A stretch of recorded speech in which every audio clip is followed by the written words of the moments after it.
बिस्मिल्लाहिर्रहमानिर्रहीम।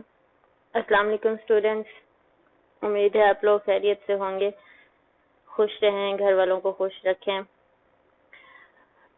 अभी हम स्टार्ट करते हैं लेक्चर नंबर 9। अच्छा, अब हम लीनियर अलजेब्रा का नेक्स्ट पोर्शन स्टार्ट करेंगे जिसमें हम पढ़ेंगे अबाउट वेक्टर्स। तो वेक्टर्स के बारे में पहले हम देखते हैं वेक्टर क्वांटिटी क्या होती है। There are two different types of physical quantities. सबसे पहले है scalar quantity, quantities that can be described by a numerical value alone। ऐसी क्वांटिटी जिसको सिर्फ एक नंबर के साथ डिस्क्राइब किया जा सकता है उसको हम कहते हैं स्केलर क्वांटिटी। नेक्स्ट है vector quantity, quantities that are described by a number and a direction।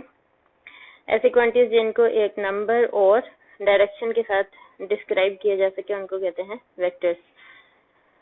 यहाँ एक चीज मैं मिस कर गई लिखना, यहाँ मुझे साथ में यूनिट लिखना चाहिए था। Quantities that can be described by A numerical value and unit. Unit क्यों जरूरी है डिस्क्राइब करने के लिए? फॉर एग्जांपल अगर हम लेंथ को मेजर करते हैं, लेंथ स्केलर क्वांटिटी है जिसको एक नंबर के साथ लिखा जा सकता है। 3 मीटर लेंथ है, 4 मीटर लेंथ है, तो उसके साथ में मुझे एक यूनिट की जरूरत पड़ती है कि मीटर लिखूंगी या माइल लिखूंगी या किलोमीटर लिखूंगी या इस तरह से, तो यूनिट साथ में यहाँ लिखा होना चाहिए था। Quantities that can be described by numerical value and unit. इसी तरह वेक्टर में भी यूनिट की जरूरत है। Quantities that are described by a number and unit and a direction. For example temperature, length, speed are scalar quantities and force, velocity are vector quantities. यहाँ मैंने कुछ एग्जांपल्स लिखी हैं स्केलर और वेक्टर क्वांटिटीज की। फोर्स आप देख सकते हैं कि इसको डिस्क्राइब करने के लिए हमें एक नंबर की जरूरत है कि कितनी फोर्स लगाई जा रही है, साथ में हमें डायरेक्शन की भी जरूरत है कि किस डायरेक्शन में लगाई जा रही है। फॉर एग्जांपल अगर मुझे दरवाज़ा खोलना है तो फोर्स और डायरेक्शन में लगेगी, अगर दरवाज़ा बंद करना है तो फोर्स उसके ऑपोजिट डायरेक्शन में लगेगी। तो फोर्स एक ऐसी क्वांटिटी है जिसको डिस्क्राइब करने के लिए नंबर, यूनिट और डायरेक्शन की जरूरत है। इसी तरह से वेलोसिटी और बहुत ढेर सारी वेक्टर क्वांटिटीज हैं।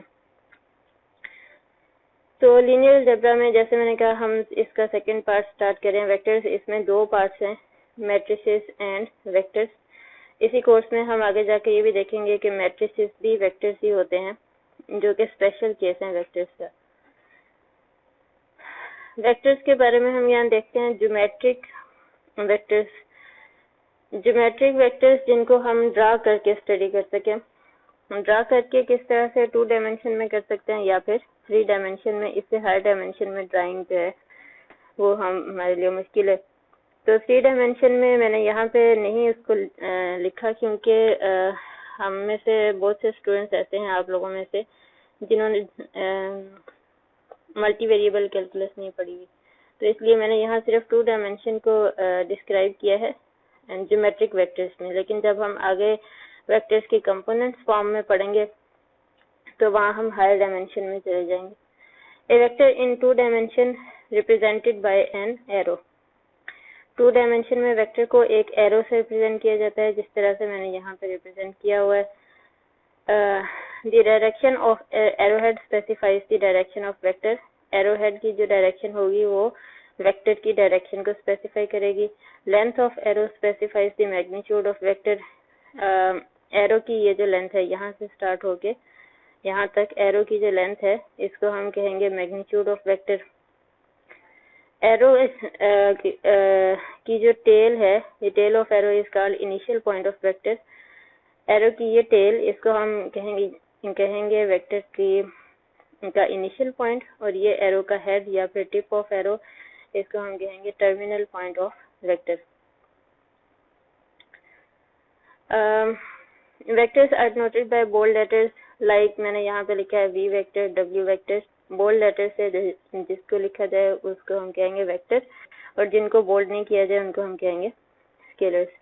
लेकिन अपनी आसानी के लिए हम क्या करेंगे, we will denote V vector as V के ऊपर एरो, डब्ल्यू के ऊपर जो भी लेटर हम यूज करें उसके ऊपर हम छोटा सा एरो यूज कर लेंगे, बजाय इसके कि हम बार बार बोल्ड करें या कभी हम बोल्ड करना भूल जाएं। तो उसकी आसानी के लिए हम क्या करते हैं, हम ये एरो वाली एरो वाली जो नोटेशन है ये यूज कर लेते हैं वेक्टर को रिप्रेजेंट करने के लिए। बुक्स में ज्यादातर ये बोल्ड लेटर से लिखा हुआ होता है vector. If v vector is equal to a b vector then the point a is initial point of v vector and b is terminal point। अगर इस तरह से कोई वेक्टर लिखा हुआ है तो इसको हम कहेंगे a जो है इसका इनिशियल पॉइंट है, मतलब यहाँ एरो की टेल होगी, और b जो है ये टर्मिनल पॉइंट है, यहाँ एरो का हेड होगा। फॉर एग्जांपल मैंने यहाँ शो किया है, ये हमारा a b वेक्टर होगा। टाइप्स ऑफ वेक्टर्स,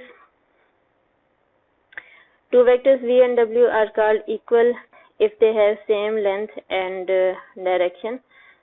दो वेक्टर्स जो हैं ये इक्वल हैं अगर इनके लेंथ और डायरेक्शन दोनों सेम हो, लेंथ भी इतनी हो और डायरेक्शन भी वही हो दोनों की, v और w की।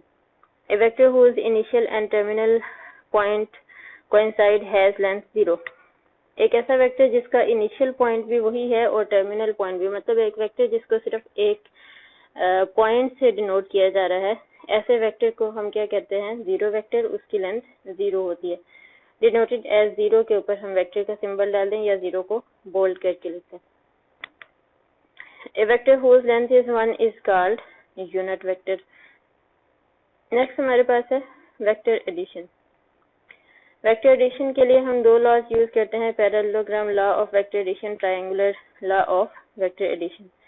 ये सारे जो वेक्टर एडिशन या टाइप्स ऑफ वेक्टर्स, ये सब कुछ हम किस में पढ़े हैं, ज्योमेट्रिक वेक्टर्स में, जब वेक्टर्स को एरोज को यूज करते हुए ड्रा किया जाता है। If v vector and w vector are placed as their initial point coincide, अगर v और w को इस तरह से रखा जाए कि उन दोनों के इनिशियल पॉइंट कोइंसाइड करें, then sum v plus w is the vector represented by arrow from common initial point of v and w to the opposite vertex of parallelogram। यहाँ नीचे डायग्राम बनाई है, इससे ज़्यादा क्लियर होगा। अगर v और w को इस तरह से रखा जाए कि v और w दोनों वेक्टर्स का इनिशियल पॉइंट एक ही पॉइंट हो, कोइंसिडेंट पॉइंट हो, तो फिर हम क्या करेंगे, एक पैरेललोग्राम बना लेंगे। किस तरह से, v के पैरेलल हमने यहाँ पे एक लाइन जो कि डॉटेड लाइन बना ली, इसी तरह w के पैरेलल यहाँ पे हमने एक लाइन जो कि डॉटेड लाइन बना ली। तो v प्लस w कैसा वेक्टर होगा, जो कि कोइंसिडेंट पॉइंट से स्टार्ट होता है वेक्टर, मतलब इनिशियल साइड इसकी यहाँ पे है और ये एंड कहाँ होगा, to the opposite side of parallelogram, opposite of this vertex, जहाँ पे इनिशियल पॉइंट दोनों के कोइंसाइड कर रहे थे। यहाँ से वेक्टर स्टार्ट हुआ और कहाँ तक जाएगा, ऑपोजिट वर्टेक्स ऑफ पैरेललोग्राम। अच्छा, नेक्स्ट हमारे पास है लॉ ऑफ एडिशन, जिसको हम कहते हैं triangular law of addition. If v vector and w vector are placed as the initial point of w is at terminal point of v, अगर v और w को इस तरह से प्लेस किया जाए कि w का जो इनिशियल पॉइंट है v के टर्मिनल पॉइंट के ऊपर है, v वेक्टर यहाँ से यहाँ तक है, ये v का टर्मिनल पॉइंट, यहीं पे क्या है, w का इनिशियल पॉइंट जो कि यहाँ से यूं जा रहा है। इस तरह से प्लेस किया जाए कि w का इनिशियल पॉइंट v के टर्मिनल पॉइंट पे आए, तो v प्लस w क्या होगा, is represented by arrow from initial point of v to terminal point of w।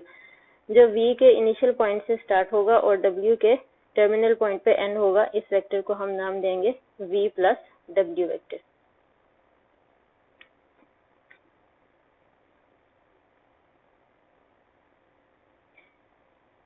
Next हमारे पास है नेगेटिव ऑफ ए वेक्टर।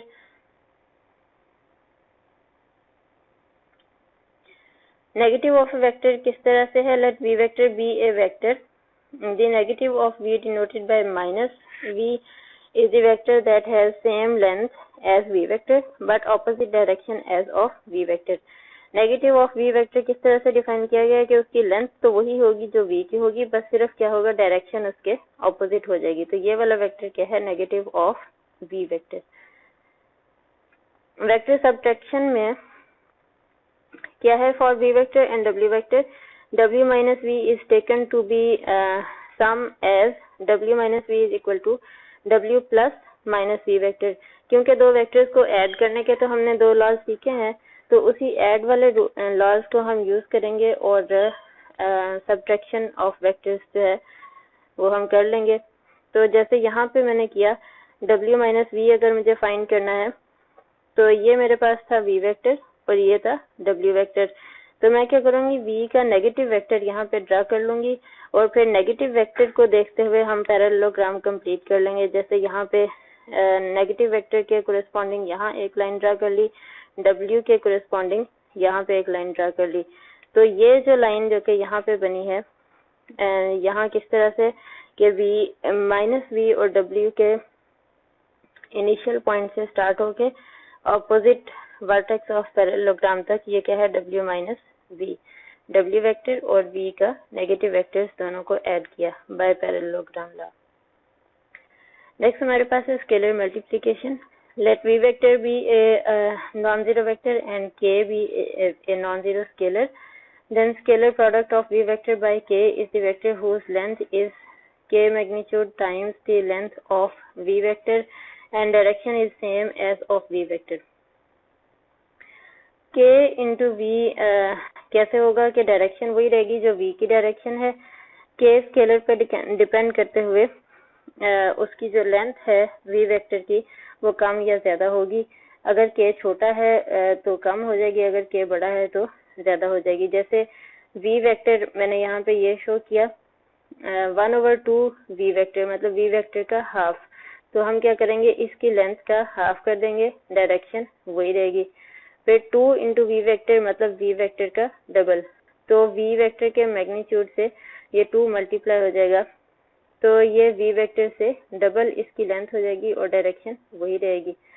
फिर आगे क्या लिखा है यहाँ पे, इफ k इज पॉजिटिव आगे है and opposite to that of v मतलब डायरेक्शन ऑपोजिट हो जाएगी इफ k इज नेगेटिव। जैसे मैंने यहाँ पे ये शो किया -2 into v vector, v vector से डबल होगी इसकी लेंथ, साथ ही साथ इसकी डायरेक्शन जो है ये ऑपोजिट हो जाएगी v वेक्टर की। Observe that -1 into v vector मतलब अगर स्केलर प्रोडक्ट हम लेते हैं -1 के साथ v वेक्टर का, तो ये क्या आ जाएगा -v वेक्टर, जो कि क्या है negative of a vector. Negative of vector की डेफिनेशन जो है वो स्केलर प्रोडक्ट से निकाली जा सकती है। नेक्स्ट हमारे पास है vectors in coordinate system. Coordinate system में हम वेक्टर्स को क्यों स्टडी करना चाहते हैं, क्योंकि हम वेक्टर्स की कंप्यूटेशंस को आसान बनाना चाहते हैं। बार बार वेक्टर्स को ड्रा करना और फिर हायर डायमेंशन में हम वेक्टर्स को ड्रा भी नहीं कर सकते, इसलिए हम क्या करते हैं वेक्टर्स को स्टडी कर लेते हैं इन कोऑर्डिनेट सिस्टम। कोऑर्डिनेट सिस्टम क्या है, जैसे हमारे पास एक्स वाई कोऑर्डिनेट सिस्टम है, X Y Z coordinate system है। तो कोऑर्डिनेट सिस्टम में वेक्टर किस तरह से बनेगा, if the initial point of a vector V vector is placed at origin of a rectangular coordinate system, अगर वी वेक्टर की का इनिशियल पॉइंट जो है एक्स और वाई एक्सिस से बनने वाले कोऑर्डिनेट सिस्टम के ओरिजिन पे रख दिया जाए, तो इस वेक्टर का जो टर्मिनल पॉइंट है, इस पॉइंट के जो कोऑर्डिनेट्स होंगे वही वेक्टर के कोऑर्डिनेट्स हो जाएंगे। मतलब वेक्टर कंप्लीटली डिस्क्राइब किया जा सकता है by the coordinates of this point. ये पॉइंट कौन सा है, जो कि टर्मिनल पॉइंट है वेक्टर v का। इस पॉइंट के कोऑर्डिनेट्स हम कैसे निकाल सकते हैं, अगर एक्स वाई एक्सिस में एक पॉइंट पड़ा हुआ है तो हम निकाल सकते हैं उसके कोऑर्डिनेट्स के, यहाँ से हम इसका एक्स से डिस्टेंस मेजर कर लें और यहाँ से हम इसका वाई से डिस्टेंस मेजर कर लें। तो क्योंकि ये हमने एक्स का डिस्टेंस और ये वाई से डिस्टेंस लिखा हुआ होता है, तो इसीलिए हम इसको वेक्टर के कंपोनेंट्स कह देते हैं, जो कि एक्स कंपोनेंट और वाई कंपोनेंट। जैसे मैंने यहाँ लिखा है, we call these coordinates the components of v vector relative to the coordinate system। ये जो हैं ये components बन जाते हैं वेक्टर v के कोऑर्डिनेट सिस्टम के रिलेटिवली। अगर हम वेक्टर को ड्रा करेंगे X Y Z coordinate system में, मतलब जिसके अंदर 3 कोऑर्डिनेट एक्सिस होंगे, तो हमारे वेक्टर के 3 कंपोनेंट्स होंगे। इसी तरह से हायर डायमेंशन में हम वेक्टर्स को स्टडी करते हैं। अब क्योंकि एक्स वाई कोऑर्डिनेट सिस्टम में ड्रा किया है, तो इसलिए वेक्टर के हमने 2 ही कंपोनेंट्स बनाए।